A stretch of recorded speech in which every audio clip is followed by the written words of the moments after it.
솔로몬이 자기의 왕궁을 13년 동안 건축하여 그 전부를 준공하니라. 오늘 생명양식은 열왕기상 7장 1절에서 12절 말씀입니다. 1절에서 솔로몬이 자기의 왕궁을 13년 동안 건축하여 그 전부를 준공하니라는 말로 시작되는 본문은 그 이후의 내용이 모두 그가 지은 왕궁의 개요에 대한 보고서라고 할 수 있습니다. 본문의 내용을 요약해서 살펴보자면 그가 지은 왕궁은 길이가 100규빗, 넓이가 50규빗이고 레바논 나무로 지었고 기둥 위에 백향목으로 덮은 들보 45개를 세 줄로 얹었고 창틀이 세 줄로 있고 문과 문설주는 모두 네모나게 만들었고 주랑을 지었고 재판하기 위한 주랑도 따로 지었고 솔로몬이 거처할 왕궁을 그 주랑 뒤에 지었고 솔로몬의 아내 바로의 딸을 위한 집을 왕궁과 별도로 지었으며 이 집들은 안팎을 모두 귀하고 다듬은 돌과 백향목으로 지었다는 정도의 내용입니다. 이처럼 오늘 본문은 우리에게 어떤 가르침을 주거나 아니면 우리가 주목해 보아야 할 어떤 교훈적인 사건에 대해 말하고 있다고 보기는 어렵습니다. 굳이 주목해 볼 수 있는 내용을 말해보자면 왕궁 건축 기간이 성전 건축 기간의 2배에 해당하는 13년이나 걸렸다는 것과 바로의 딸을 위해 별도의 집을 지어주었다는 것 정도입니다. 오늘 본문이 성전 건축 이야기 다음에 나오는 게 아니라 성전 건축 이야기 사이에 끼어 있다는 점도 형식적인 측면에서 특이한 점이라고는 할 수 있습니다.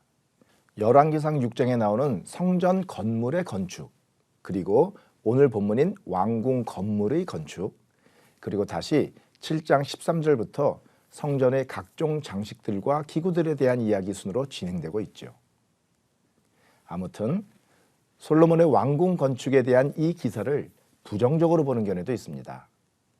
성전에 비해 왕궁의 건축 기간도 2배이고 규모도 4배나 더 크다는 점을 들어 솔로몬이 성전 건축보다 자기의 왕궁 건축을 더 중요하게 생각한 거 아니냐는 것이죠.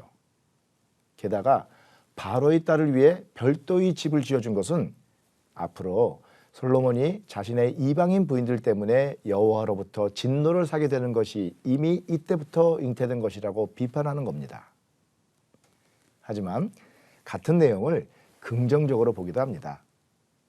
성전보다는 여러 사람이 거할 왕궁의 규모가 큰 것은 자연스러운 것이고 이에 따라 공사 기간도 길어지는 것이 전혀 이상한 건 아니라는 거죠. 게다가 솔로몬은 자신의 통치를 위해 꼭 필요했던 재판정, 어전, 병기고 그리고 바로의 딸을 위한 집 등이 포함된 왕궁의 건축을 7년 동안이나 유보하고 우선 성전을 짓는 일에 헌신하는 모습을 보여주고 있기 때문에 이는 일의 순서에 있어서 왕으로서의 자신의 일보다 하나님 중심의 삶을 앞세운 것이라고 보는 것이 마땅하다는 거지요. 특히 솔로몬이 바로의 딸을 위해 집을 지어준 것 역시 솔로몬의 마음이 이때부터 점차 여호와로부터 멀어져 가고 있음을 보여주는 것이기보다는 오히려 그의 마음이 여호와를 향해 있다는 것을 보여주는 것이라고 볼 수도 있다고 합니다. 역대하 8장 11절을 보면 솔로몬이 바로의 딸을 데리고 다윗성에서부터 그를 위하여 건축한 왕궁에 이르러 이르되 내 아내가 이스라엘 왕 다윗의 왕국에 살지 못하리니 이는 여호와의 궤가 이룬 곳은 다 거룩함이니라고 말하는 장면이 나옵니다.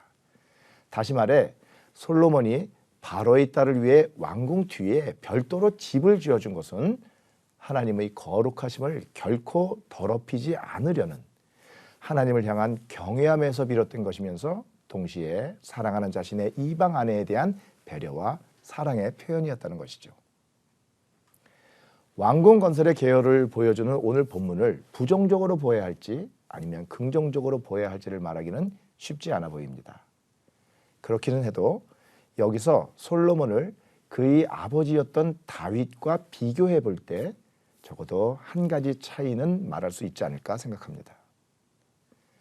오늘 본문에서 보듯 솔로몬은 자기가 해야 할 일 또는 자기가 하기를 원하는 일을 수행하는 데는 그야말로 탁월한 지혜를 보여주는 것 같습니다.